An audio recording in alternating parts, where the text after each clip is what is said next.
Em relação ao que ele levou para Brasília. Levou para Brasília, 21 de junho, uma luta que não começou no dia 21 de junho, já começou há algum tempo já.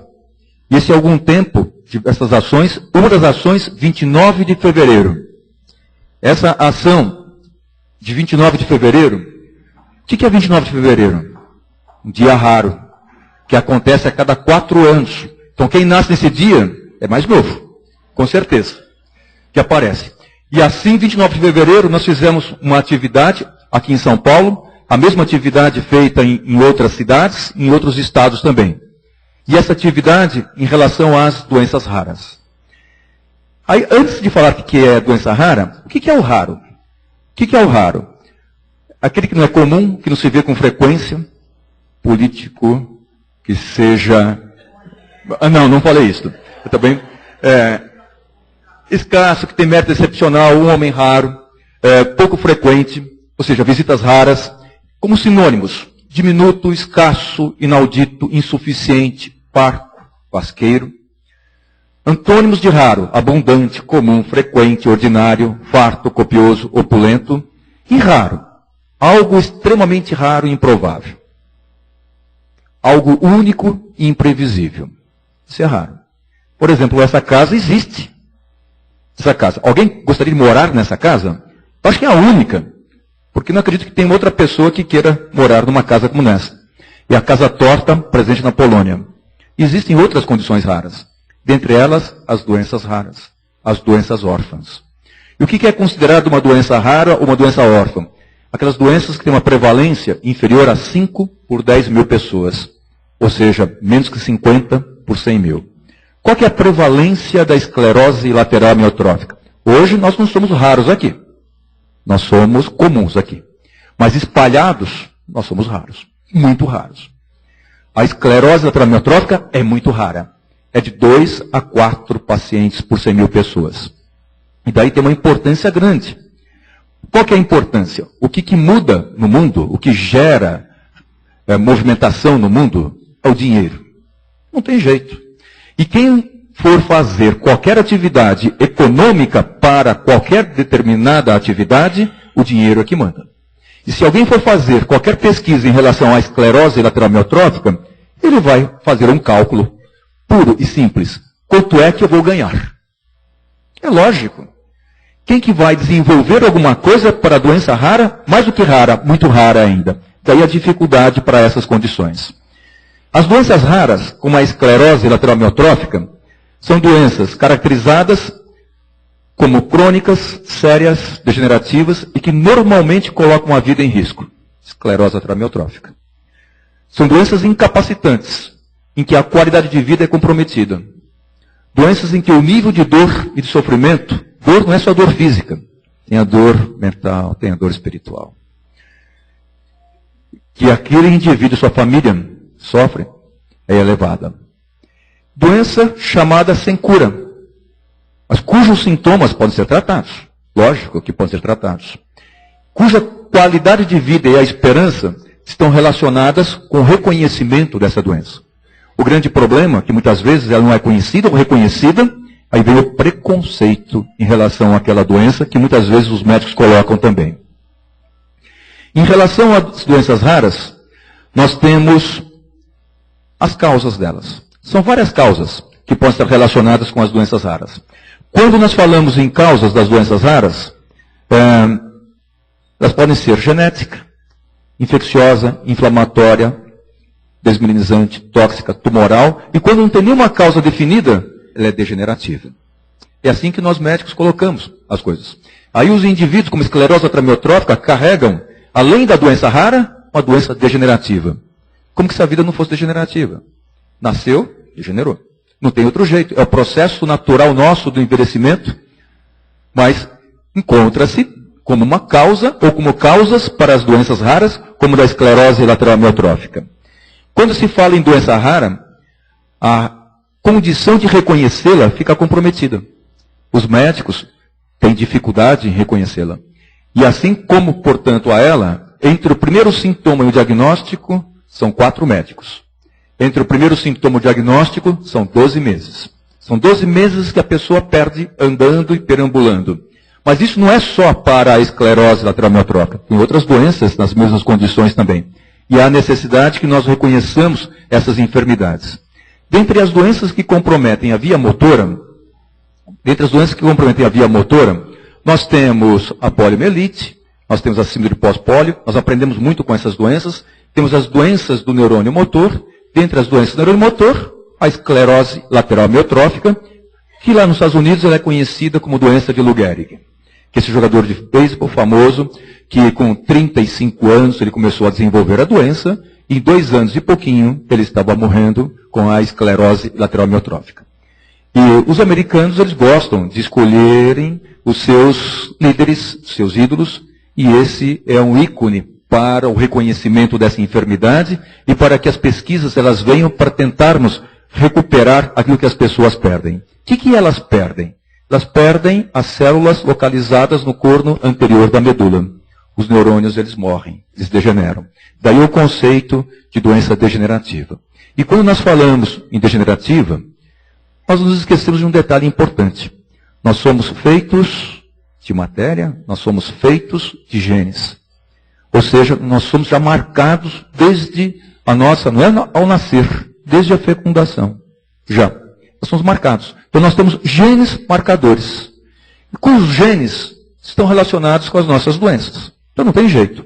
E esse gene, se ele for exposto a uma certa condição, ou ambiental, ou do próprio indivíduo, ocorrerá o desenvolvimento de doença e de doenças. Entre elas, a própria esclerose lateral amiotrófica. Hoje pela manhã, o Marco Antônio comentou já a respeito como é que o neurônio morre. E ele morre por diversas causas. Ele morre porque a célula que está ao lado dele, que ajuda, ela não ajuda. Ou seja, o astrócito e a glia, se elas não ajudarem o neurônio, ele morre. O neurônio ele morre se tiver um processo inflamatório em volta dele. Ele morre se a reparação do DNA dele não for adequada. Ele morre se as proteínas que ele faz, ao circularem, elas ficam aglomeradas. Ele morre se tiver um código de morte celular programada. Ele morre se a energia que ele faz não for uma energia suficiente para ele. Ele morre se na energia que ele faz, ele produz substâncias tóxicas para ele. É igualzinho a nossa vida. É do mesmo jeito, é da mesma forma. Nós temos que preservar o meio ambiente nosso. Do lixo, lixo atômico e tal. Se não preservar, a gente morre. A célula é igualzinha, ela representa exatamente o que nós somos, o que nós temos aqui. Entendendo-se, portanto, o indivíduo, a gente vai entender a célula. Entendendo-se a célula, nós vamos entender o indivíduo. E aquilo que nós fazemos durante a nossa vida faz com que nós tenhamos certos comprometimentos em relação à célula. Se não ocorrer um reparo adequado das substâncias oxidantes, nós temos uma morte celular. Se não ocorrer um reparo proteico, morte celular. E como é que acontece isto? Acontece em condições especiais. Se nós não fizermos esse reparo, acumulando-se condições tóxicas, a célula vai morrer. E durante a nossa vida, nós somos expostos a uma porção de coisas. Radiação, irradiação, poluentes, trauma, infecções e diversas coisas, alimentos também, e pode ser que a gente desenvolva a doença. E nós vamos entendendo essas doenças com as particularidades mais raras ainda. Vamos estudar sempre o mais raro. Qual que é o mais raro? A ela familiar. 5 a 10% de todos os pacientes. O que é mais raro? A ela que ela é mais prevalente numa certa região. Ou mais prevalente numa certa população. E em certa região, onde que ela é mais prevalente? Nessas ilhas aqui, Ilhas Marianas. Nas Ilhas Marianas, prevalência dela 100 vezes maior. Então, alguma coisa tem naquela região. Vamos estudar.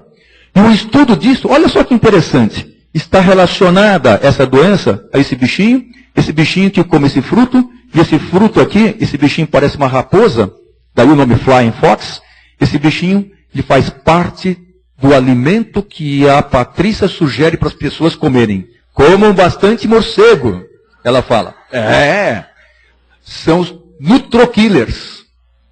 Os indivíduos que vêm com os códigos de verdade. Ou seja, come isso que faz bem. Ou não come isto. A dieta da lua, a dieta do abacaxi, a dieta não sei o que. Vocês já ouviram falar uma porção de coisas já. A revista Capricho, não sei o que mais. Bastante coisa. Dentre elas lá, comer morcego. que aparece. E esse morcego, ele come aquele frutinho determinado que se encontra lá, ele vem, o seu nutriente vem da onde? Vem do caule, vem da raiz, vem da água. Que nutriente que é? É um aminoácido, chamado DMAA. É um aminoácido excitatório. E esse aminoácido excitatório, ele fica concentrado no fruto. O morcego come esse frutinho e o homem come o morcego. Ou seja, uma cadeia, e esse BMAA começa a se incorporar na célula do corno anterior do indivíduo. E a incorporação faz com que a produção energética seja comprometida. E assim o neurônio morre. Morre por água. Olha só, outras condições. E de onde que vem? Da cianobactéria. A cianobactéria, praticamente, é o primeiro elemento que houve na Terra, nas profundezas do mar. Vivia de nada, praticamente. Tem o DNA mitocondrial enorme. Ela que deu vida para tudo. O que dá vida, tira a vida. E a cianobactéria encontra-se, por exemplo, nos ambientes do interior, nas pastagens. Nas pastagens. A vida rural é ótima. Vive 10 anos menos quem vive na vida rural. Olha só. E dentre as condições, tem aquele lago verde. Aquele lago verde, cianobactéria, que aparece. Então, muitas escleroses laterais amiotróficas podem estar relacionadas com o aspecto nutricional. Não todas, mas explica-se. E esse princípio de comprometimento faz com que ocorra a alteração, portanto, do neurônio. E ele sendo comprometido, não inerva mais o músculo esquelético. Ele fica com atrofia. Ele perde a sua força. Entendendo-se esses mecanismos, nós vamos desenvolver medicamentos. Mas para cada etapa cada uma dessas etapas, há pesquisas. E as pesquisas são caras. E quanto mais controle nós colocamos nas pesquisas, mais caras elas ficam. E quanto mais controle, se sai um medicamento, mais caro ele é. E esse medicamento vai ter que ser dividido por aqueles que vão utilizá-lo. Daí o custo das medicações, esse custo torna-se bastante grande. Dentre as teorias colocadas, tem crescido muito a teoria mitocondrial. Ou seja, a mitocôndria, lembra? O DNA mitocondrial da cianobactéria, ela que dá energia. E a energia tem que ser limpa. Se a energia não for limpa, acumulam-se radicais livres, e esses radicais acumulados, que é o lixo, mata a célula. Portanto, começam a aparecer também pesquisas para tentarmos identificar esses problemas e melhorarmos a função mitocondrial. Se ela for melhorada, eu estou achando uma medicação apropriada para essa condição. Quando se fala em tratamento, o tratamento, se eu não tenho um tratamento curativo, mas eu tento fazer pelo menos um tratamento neuroprotetor. Ainda é possível neuroregenerador. Célula-tronco, terapia genética, são várias pesquisas. O Instituto do Cérebro, em Porto Alegre, recentemente inaugurado, Antônio Jorge, esclerose lateral amiotrófica e célula-tronco. Jaderson Costa da Costa. Trabalhos fantásticos estão saindo dessa área, brasileiros, esses trabalhos. Tratamento sintomático. E nós vamos procurar. Quando se vai no site de esclerose lateral amiotrófica, ou se procura informação na internet, nós temos uma única medicação ainda, que é o Riluzol. O Riluzol, o que ele faz? O neurônio, ele é estimulado pelo outro neurônio. Como é que ele é estimulado? Por uma substância chamada glutamato. Não é o glutamato que está na mesa de alimentação. É o glutamato que nós fazemos. E esse glutamato é que estimula o neurônio. Só que o estímulo excessivo do neurônio mata o segundo neurônio. Está sendo estimulado. Ou seja, tudo aquilo que estimula, se o estímulo for demasiado, mata o neurônio. Portanto, o Riluzol, o que ele faz? Ele faz uma proteção. Ele evita que ocorra um estímulo excessivo do neurônio, ele protege. Ele aumenta a sobrevida, mas ele não faz reparação. Ele não faz regeneração. Ele não faz melhorar o que se perdeu. E a doença continua.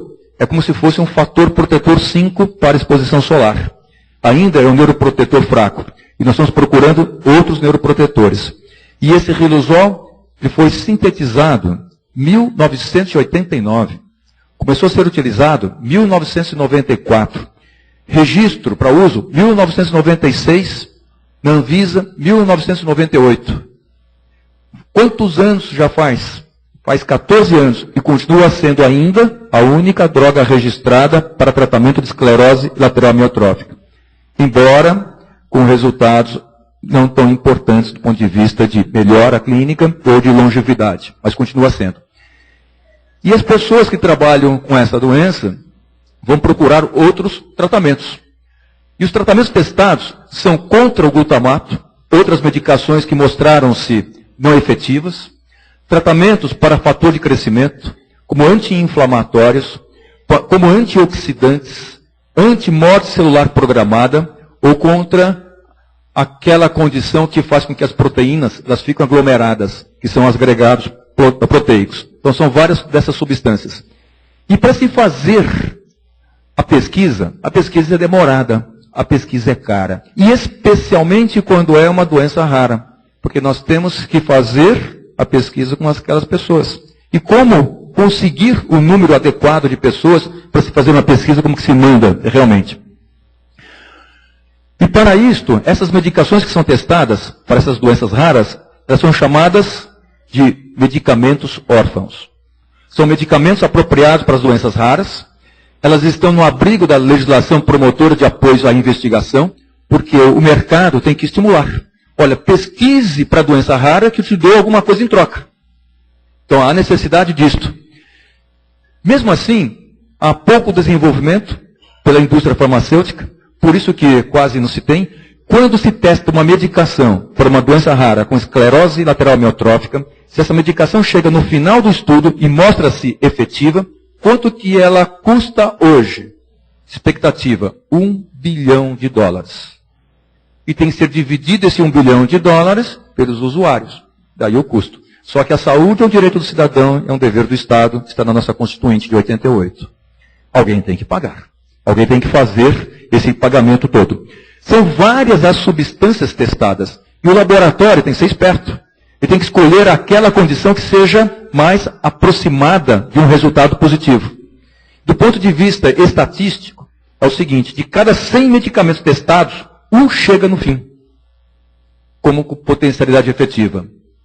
E daí a necessidade de escolher, dentre aquelas propostas todas, qual é aquela que vai ser a mais adequada. Eu tenho que fazer, portanto, um ensaio clínico. E quando se fala em ensaio clínico, as pessoas falam, eu quero ser cobaia.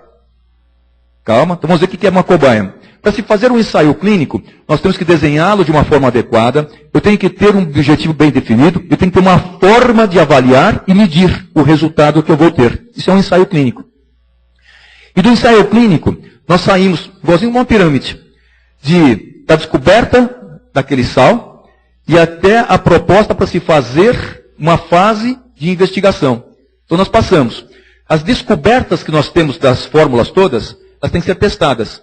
E onde é que nós testamos? Em animais. Mas agora nós temos um problema grande também.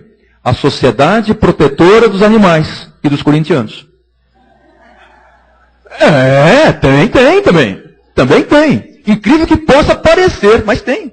Né? Quem proteja. Quem queira proteger. E com isso vai ficando cada vez mais cara essa condição de investigação. E saindo do medicamento, do sal, que demora de 2 a 10 anos para sintetizar uma molécula, aí eu passo para os animais. O teste pré-clínico animal demora mais ou menos 5 anos. E depois disto, eu vou para a fase de voluntário sadio. Pessoas que não têm nenhum problema, e vou testar aquele sal na pessoa grandona, tal, não sei o que mais, para ver se ela cai. Se ela não morrer, não tiver nenhum outro problema, passou da fase 1. Isso é a fase 1, é voluntário sadio. Eu estou procurando o quê? Estou procurando se a pessoa suporta aquela medicação. Aí eu vou para a fase 2. E demora aqui, olha, 1 ano. Eu vou para a fase 2. Fase 2 é de pacientes. 100 pacientes, 200 pacientes. Eu pesquiso. Estou procurando nele o quê? Estou procurando se a medicação tem uma possível eficácia e a dosagem. Qual é a dosagem que seria mais adequada e a dosagem de tolerância que a pessoa tem. Como é que eu faço isto? É mais ou menos aproximado em relação àquilo que foi feito em animais. Então eu acredito qual que vai ser aquela dosagem que a pessoa vai suportar, que não vai ter problemas, que pode ser que ela tenha benefício. Eu acho que teve benefício. Por exemplo, medida, força muscular, medida, capacidade respiratória. Se eu acho que melhorou, fase 2. Isso demora quanto tempo? Depende muito do número que a gente faz, mas geralmente 2 anos. Passada a fase 2, eu vou para a fase 3. Eu aumento o número de pessoas, metade toma aquela medicação que eu estou fazendo a pesquisa, e metade o placebo. Demora quanto tempo essa fase 3? Se for uma doença muito rara, 4 a 6 anos. Se for uma doença comum, 3 a 4 anos. Um antihipertensivo, um antidiabético, tal, não sei o que mais, 3, 4 anos. Uma doença rara demora mais tempo, porque eu preciso de maior número de pessoas para se fazer isso. Daí a dificuldade de se fazer os ensaios clínicos. E para a fase 3 do ensaio clínico, que é essa fase onde metade da população toma o remédio e metade toma o placebo, eu tenho que fazer uma seleção adequada da população, eu tenho que fazer uma seleção adequada daquela droga de teste, e eu tenho que ter certeza que eu não vou perder dinheiro, como laboratório. É lógico, eu tenho que escolher a melhor proposta possível para aquela condição. Enquanto isso, o tratamento está continuando. De repente, em fase 2, aparece uma coisa revolucionária, cujo resultado é fantástico. Exemplo, tratamento para pressão arterial. O remedinho chamado inibidor de uma enzima conversora da angiotensina. Desenvolvida essa medicação inicialmente em Ribeirão Preto com veneno de cobra. Só que o pessoal não conseguia purificar o veneno. Quem purificou? O americano. Quem registrou? O americano. E o brasileiro compra a losartana, o ramipril, enalapril, tal. Só que na fase 2, como que começou a história? A cobra picava, o veneno dela fazia com que a pressão arterial caísse. Aí o esperto, puxa, se faz cair a pressão, deve ter alguma coisa lá boa que faça cair a pressão. Então vamos estudar. E na fase 2, logo de cara, já se verificou o resultado positivo. Muito bom o resultado. Então eu já poderia muito bem começar a prescrever se tivesse a medicação. Mesmo em fase 2. Ela não passou por todas as fases ainda. E o interessante é que a medicação ela passa fase 3, depois vem a fase 4. Fase 4, eu vou ver se tem efeito adverso. Vioxx, aquele anti-inflamatório que fazia arritmia cardíaca e morte. Apareceu o efeito adverso depois. Aí não tem efeito adverso maior do que o possível efeito benéfico. Aí eu peço o registro. E desse registro depois, vai para os órgãos competentes de registro. O FDA nos Estados Unidos, o EMEA na Europa e a Anvisa no Brasil.